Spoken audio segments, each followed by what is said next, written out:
माहूर किनवट विधानसभा मतदारसंघ आदिवासी, बंजारा, बहुल, नक्षलप्रवण अशी ओळख असून बंजारा समाजाचे किमान डझनभर व आदिवासी समाजाचे पाव डझन उमेदवार इच्छुक असले तरी आघाडी व युती अभंग राहिल्यास वंचितसह तिघाडी उमेदवारातच आगामी विधानसभेत लढत होणार आहे.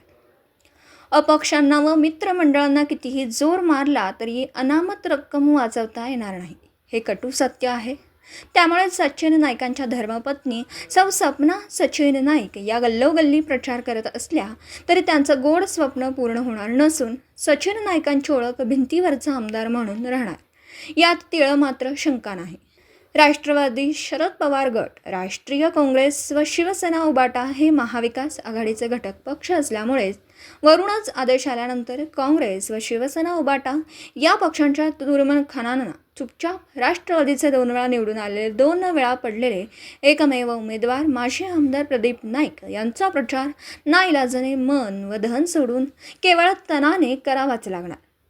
भले प्रदीप नाईक कितीही अप्रिय असले तरी त्यांना डोक्यावर घेऊन नाचणं काँग्रेस व शिवसेनावाल्यांना क्रमप्राप्त आहे. याउलट तुर्तास सत्ता असल्याने भाजपमध्ये घरचे झाले 12, 34 गट 13 याचं उत्तर केवळ उपमुख्यमंत्री नामदार देवेंद्र फडणवीसच देऊ शकतील.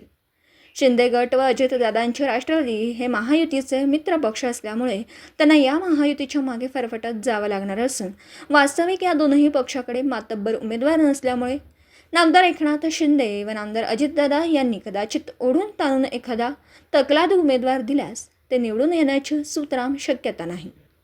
वंचितकडून एखादा आदिवासी किंवा बंजारा उमेदवार लादला गेला तरी डॉक्टर बी.डी. चव्हाण यांना लोकसभेत पराभूत केल्यामुळे त्यांच्यावर ओबीसी मतदारांचा कवडीचाही विश्वास वंचितवर राहिलेला नाही.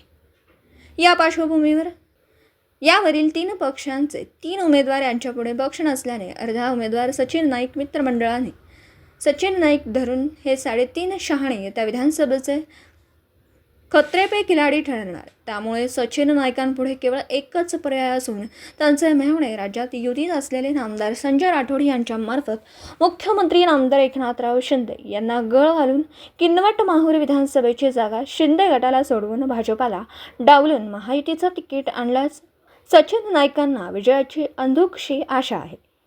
शेवटी राजकारणात व प्रेमात सर्व काही क्षम्य असून आमदार संजय भाऊजींनी सब दुनिया एक तरफ, जोरू का भाई एक तरफ या न्यायाने लाडक्या मेहुणाला उमेदवारी मिळवून दिल्यास नवल वाटण्याचं कारण नसून केरामांना हेराम म्हणण्याची पाळी येईल हे मात्र निश्चित.